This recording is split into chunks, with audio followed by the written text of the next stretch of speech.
नाजरीन, कल जनाब सरदार तैयब खान साहब अडयाला जेल में इमरान खान साहब से इन्होंने मुलाकात की है। तैयब साहब, कैसी रही खान साहब से मुलाकात आपकी? जी, बहुत शुक्रिया शाह साहब, बड़ी ज़बरदस्त खान साहब से मुलाकात रही और 3-5 घंटे हमारी वहाँ तोशाखाना केस पे खान साहब से मुलाकात हुई है। खान साहब माशाल्लाह बड़े पुरअतमाद और बड़े जो है वो जुर्रतमंद नज़र आ रहे थे और बड़े मुस्कुरा रहे थे जब उनके खिलाफ वादा माफ़ हुआ, अपना बयान कलमबंद करा रहे थे। मुझे वहाँ एक दिलचस्प चीज़ जो नज़र आई वो ये नज़र आई कि इमरान खान बिल्कुल ना डरा है। कोई इमरान खान के जिस तरह होता है कि किसी को डर होता है कि भाई मैं जेल के अंदर हूँ, मेरे खिलाफ ट्रायल हो रहा है, मेरे खिलाफ हर तरह की पॉलिटिकल विक्टिमाइजेशन हो रही है, लेकिन इमरान खान का किसी किस्म का डर नहीं था। उनके असाब माशाल्लाह अल्लाह ताला ने उनको इतनी जुर्रत दी है कि खान जो जेल वाला खान है वो अगर अवाम के दरमियान आ जाए तो यकीन जाने कि अवाम का समुंदर उमड़ आए और एक वक्त आएगा कि इमरान खान जल्द जो है अपनी कौम के दरमियान आएंगे। और खासतौर पर हम लोगों ने खान साहब से बहुत सारे क्वेश्चन किए, खान साहब से लास्ट क्वेश्चन भी मैंने ही किया था और इमरान खान साहब ने ये बात कही कि 8 फरवरी को हमारे पास बल्ला हो या ना हो, इंशाल्लाह 8 फरवरी को अवाम इनसे ज़रूर अपनी वोट की ताकत से इंतकाम लेगी और मैं जेल से बैठकर इन चोरों लुटेरों डाकुओं को जो है वो शिकस्त दो चार करूँगा। अच्छा तैयब भाई, ये तो बताइए कि ये 8 फरवरी को जो इलेक्शन हो रहे हैं, क्योंकि जब आप मेरी ब्रदर-इन-लॉ की ताज़ियत करने के लिए मेरे पास आए थे, तो आपने मुझे ये बताया था कि ये बैलेट पे बल्ले का निशान नहीं होगा। तो मैं आपसे एग्री नहीं कर रहा था।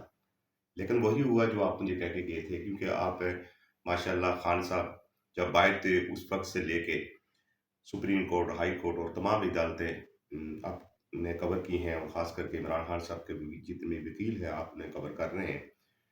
क्योंकि आप मुझसे क्यों मैं पाकिस्तान का कर्मचारी हूँ, लेकिन आप मुझसे बेहतर जानते हैं, बेहतर अंदाज़ में।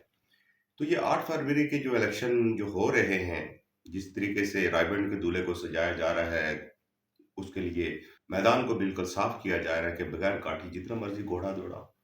क्या अवाम का क्या रिस्पॉन्स आएगा, इसके बारे में बताइएगा? देखिए जी, अवाम अपनी वोट की ताकत से, क्योंकि ये कोई एक ज़िमनी इलेक्शन तो हो रहा नहीं, पूरे मुल्क में जनरल इलेक्शन हो रहे हैं, तो किसी किस्म की जो है वो जिस तरीके से पाकिस्तान तरीके साथ ही गुज़श्ता रोज़ एक पोर्टल मुतारफ़ कराया जिसमें अपने इंतखाबी निशान अपना नेशनल असम्बली का, अपना सूबाई असम्बली का हल्का सर्च करके वो अपने उम्मीदवार को तलाश कर सकते हैं कि पाकिस्तान तरीके इंसाफ का नामज़दा जो उम्मीदवार है वो कौन-सा है।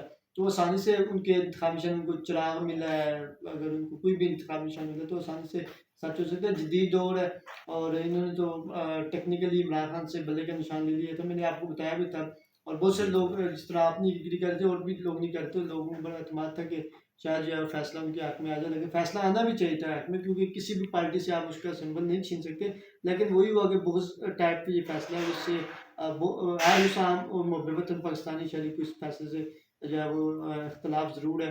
लेकिन मुझे उम्मीद है कि सुप्रीम कोर्ट और पाकिस्तान जो है वो इस फैसले पर जब रिव्यू पिटीशन में पाकिस्तान तरीके साथ जाएगी तो पीटीआई को जो है उसका बल्ले का इंतखाब निशान ज़रूर मिलेगा। बहरहाल ये तो इलेक्शन से जिस तरह आपने अभी कहा कि दूल्हे को सजाया गया, उसके लिए लाडले के लिए जो है वो जो कुछ किया जा रहा है, असल जो लाडला है रायवत में जो बैठा है उसके लिए सारा कुछ किया जा रहा है। लेकिन यकीन जाने 8 फरवरी को ये जितने अरबे इस्तेमाल करने इमरान खान साहब बड़े कॉन्फिडेंस नज़र आ रहे थे। इमरान खान ने कहा कि इनका अंपायर होगा, इनकी ग्राउंड इनकी अपनी होगी, लेकिन इनको इनके मैदान में शिकस्त देंगे। तो ये सबसे बड़ी बड़ी खुशी की बात है कि हमने जिस लीडर को अपने को चुना है, ना वो झुका ना वो बिका। माशाल्लाह आप कोर्ट रूम कवर करते हैं, हर चीज़ आपको हमारे मुझसे ज़्यादा पता है। आपका बहुत शुक्रिया, बहुत मेहरबानी। बहुत बहुत शुक्रिया, आप तशरीफ़ लाए और आपकी इज़्ज़त अफ़ज़ाई के लिए बहुत बहुत शुक्रिया। बहुत मेहरबानी तैयब साहब, बहुत-बहुत शुक्रिया। Thank you. खुदा थैंक हाफ़िज़। यू।